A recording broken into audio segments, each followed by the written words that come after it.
हे ऊपर वाले, रोज रोज मुझे खाली हाथ ही लौटना पड़ता है। आज लगातार 3 दिनों से मैं खाली हाथ ही लौट रहा हूँ। यदि ऐसा ही चलता रहा तो मैं अपने परिवार का भरण पोषण कैसे कर पाऊंगा। मुझ पर दया करो भगवान, आज तो मेरे जाल में एक बड़ी मछली फंसा दो।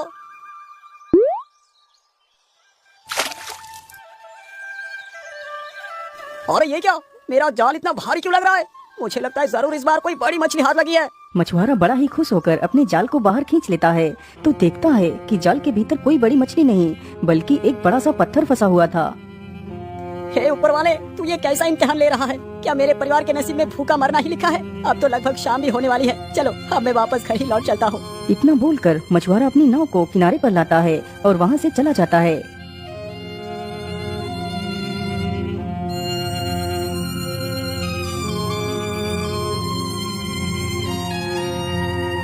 क्या हुआ जी, आपका मुंह उतरा हुआ क्यों है? क्या आज भी आप खाली हाथ ही आए हैं? हे भगवान, बचा हुआ राशन तो कल ही खत्म हो गया था। आज तो राशन भी नहीं है, हम क्या खाएंगे? क्या आज भी हमें भूखा सोना पड़ेगा? बेचारे पति पत्नी दोनों उस रात भूखे ही लेट जाते हैं। हे ईश्वर, तू मुझसे किस जन्म का बदला ले रहा है? मालिक, मुझ पर रहम कर। मालिक, मुझ पर रहम कर।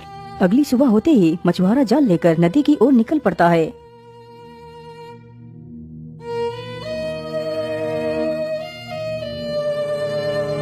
मछुआरा जल्दी ही नदी पर पहुंच जाता है।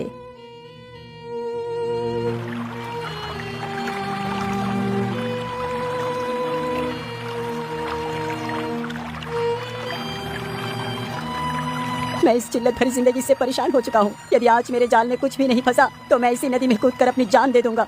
इतना बोलकर मछुआरा अपना जाल फेंकता है और कुछ देर बाद ही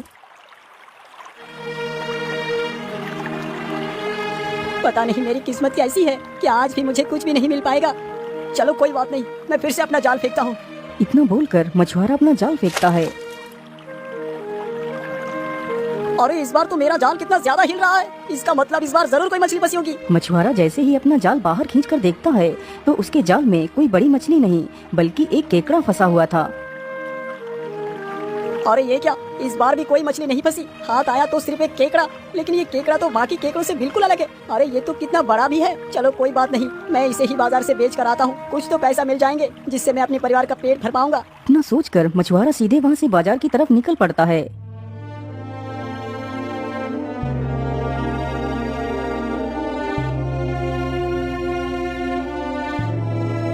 आइए आइए भैया, आप लोग मछलियाँ तो रोज खाते हैं, आज जरा केकड़े का मांस खाकर देखिए। अरे रमेश भैया, आइए और इस केकड़े को ले जाइए।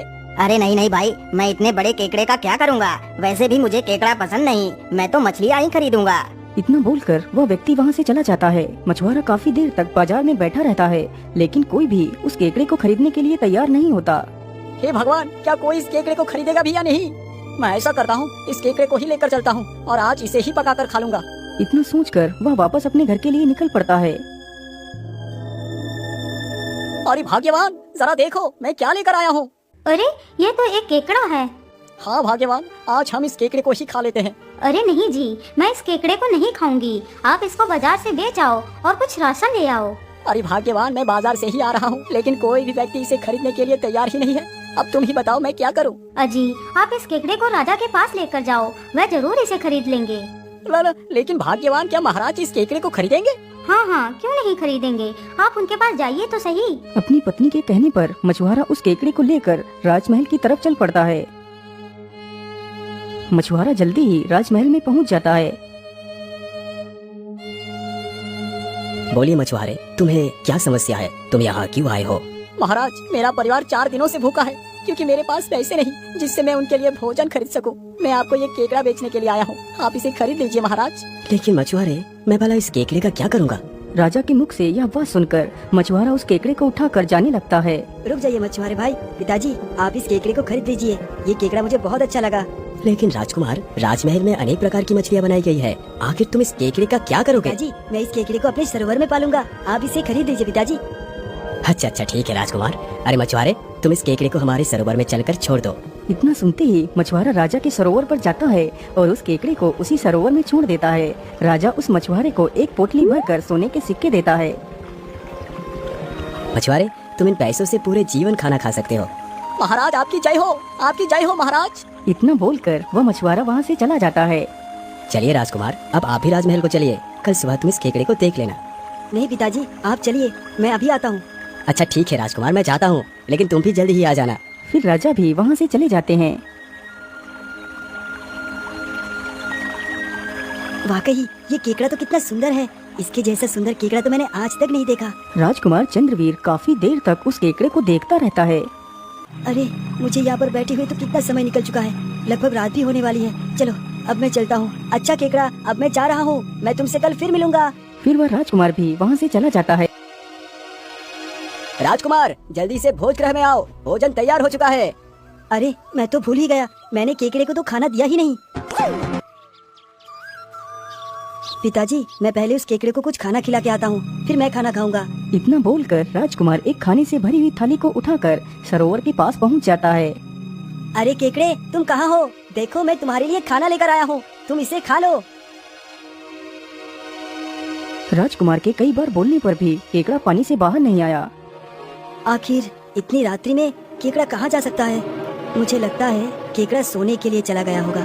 चलो कोई बात नहीं, मैं कल तुमसे मिलूंगा।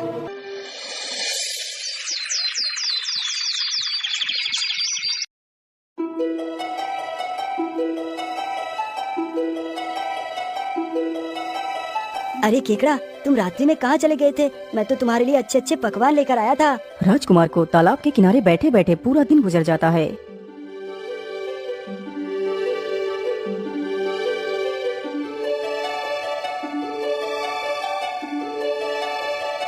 अच्छा केकड़े, तुम कहीं भी जाना मत, मैं तुम्हारे लिए खाना लेकर आता हूँ। इतना बोलकर राजकुमार वहाँ से चला जाता है। राजकुमार जल्दी ही केकड़े के लिए खाना लेकर आता है। अरे केकड़े तुम कहाँ हो? देखो मैं तुम्हारे लिए खाना लेकर आया हूँ। आज तो फिर से वो केकड़ा गायब है। ये तो कितनी विचित्र बात है। पूरे दिन तो केकड़ा तालाब में ही रहता है, लेकिन रात्रि में ये कहाँ चला जाता है?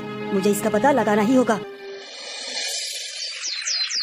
अगले दिन राजकुमार तालाब पर जाता ही नहीं है। वह बस रात होने का इंतजार अपने ही बगीचे में एक पेड़ के पीछे छिपकर कर रहा था।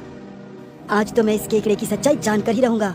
जैसे ही अंधेरा होता है तो वह केकड़ा सरोवर से बाहर निकलता है और देखते ही देखते वह केकड़ा एक लड़की का रूप ले लेता है। अरे रे रे, ये क्या है? कहीं मैं कोई सपना तो नहीं देख रहा? एक केकड़ा लड़की कैसे बन सकता है? वह लड़की चुपचाप वहाँ से चल पड़ती है। लेकिन ये जा कहाँ रही है? चलो इसका पीछा करता हूँ। राजकुमार चुपचाप उस लड़की का पीछा करता है। लड़की चलते चलते काफी ज्यादा घने जंगलों से होकर गुजरती है।